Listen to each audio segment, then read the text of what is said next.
अस्सलाम वालेकुम नाजरीन। ड्रामा सीरियल डाइन की आने वाली नेक्स्ट एपिसोड बहुत ज़्यादा ज़बरदस्त होने वाली है। जैसा कि अब निहाल जो एक नए रूप के साथ जवार शाह के घर में आ चुकी है और अब निहाल जो इन लोगों से अपना बच्चा तो लेगी, साथ ही सभी लोगों से अपने ऊपर किए गए एक एक जुल्म का भी बदला लेगी। निहाल अब इस घर में रहकर जवार शाह को अपनी तरफ माइल करने की कोशिश करेगी ताकि वो जवार शाह को अपने जाल में फंसा सके। इसलिए अब बार बार उसके सामने आएगी और जानबूझकर जवार शाह से टकराएगी।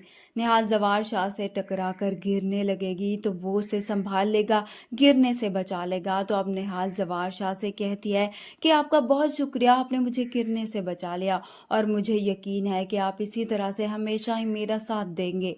तभी जवार शाह उसे जवाब देगा कि ज़रूरी नहीं है कि किस्मत हर बार ही हमारा साथ दे। उधर अब जकिया जो निहाल और जवार शाह को एक दूसरे के साथ देखेगी तो उसे अच्छा नहीं लगेगा। उसे महसूस हो जाएगा कि ये लड़की ज़रूर उसके भाई में इंटरेस्ट ले रही है और जवार शाह भी उससे काफ़ी बेतकल्लुफ़ हो रहा है। इसलिए अब वो जाकर ये सारी बात अपनी बड़ी बहन को बताती है।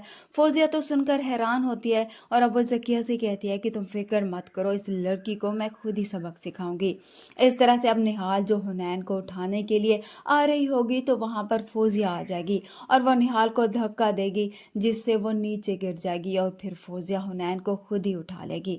निहाल फौजिया की इस हरकत पर खामोश हो जाएगी क्योंकि वो जानती है कि ये औरत बहुत ही मकार है। इसलिए अब सबसे पहले उसी का ही बंदोबस्त किया जाए। दूसरी तरफ जवार शाह जो अकेला बैठा होगा तो निहाल उसके पास पहुंच जाएगी, उससे बात करने की कोशिश करेगी कि आखिर वो इतना उदास क्यों है।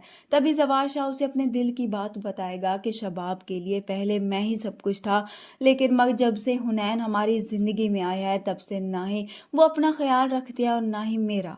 अब निहाल उसे इसी बात का फ़ायदा उठाएगी और जवार शाह के और भी करीब होने की कोशिश करेगी। उधर अब फौजिया निहाल के पास आ जाएगी और उसे वार्न करेगी कि अपनी हद में रहो और मेरे भाई से दूर रहो। तुम जानती नहीं हो कि मैं चूंटी के पर काटना अच्छी तरह जानती हूँ। इस पर निहाल मुस्कुराने लगेगी और फौजिया को जवाब देगी कि तुमने जो करना था वो कर लिया, अब मेरी बारी है। ये कहकर वो वहां से चली जाती है और फौजिया हैरान होकर देखती रह जाएगी।